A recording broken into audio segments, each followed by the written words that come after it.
by Brian Platzer. This book is read by Donald Corren. For Alex.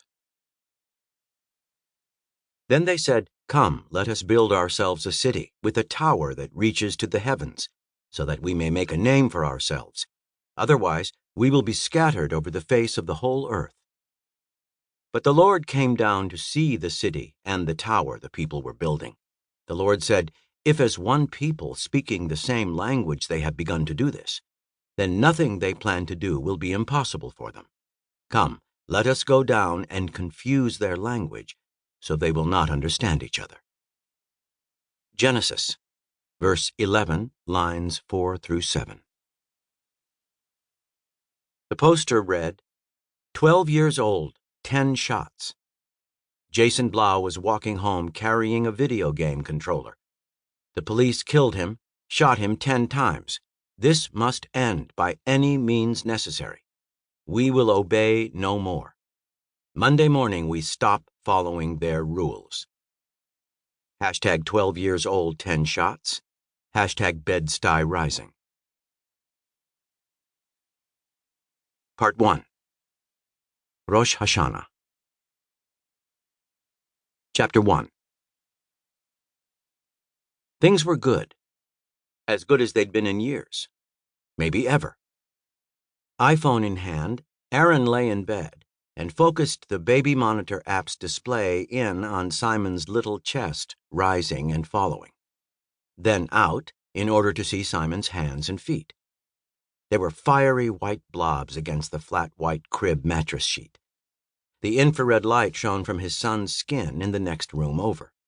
It shone from his baby's face, fingers, and toes. Aaron focused the display in, and the light shined from Simon's nose and cheeks. "What?" "What?" Aaron said. "You were laughing," Amelia said. "Was I?" He tried to direct his thoughts away from Simon, though not toward the next day's numbers at work. Amelia read People magazine in bed next to him. On the back of the folded-over page, "Hot Mamas, celebrities are showing off their baby bumps this summer." The featured hot mama wore pink bikini bottoms and a humongous floppy hat that hid her face. She cradled her pregnant belly with one arm and covered her bare breasts with her other, the hand of which held a giant, untouched cupcake. "These hot mamas are eating for two," read the caption below. Except the hot mama hadn't been eating at all. Aaron could see her collarbone and shoulders jutting out of her taut skin. She was suffering, the hot mama, and it needed to stop. Someone had to save her. The hot mama looked malnourished, starving, obscenely pregnant, and forced to pose with a monstrous strawberry cupcake. Aaron shook off the thought. He was trying to shake off thoughts like these lately.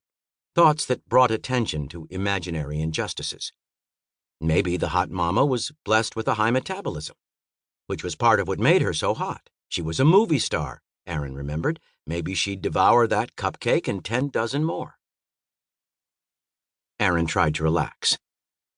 He was lucky to live on this block, the nicest block in Bed-Stuy, and lucky to be sharing a life with Amelia and Simon, who breathed steadily on the video feed in Aaron's hand.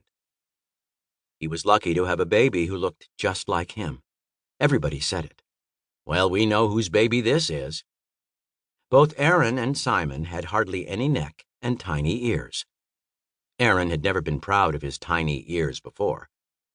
They both had little bug noses, too.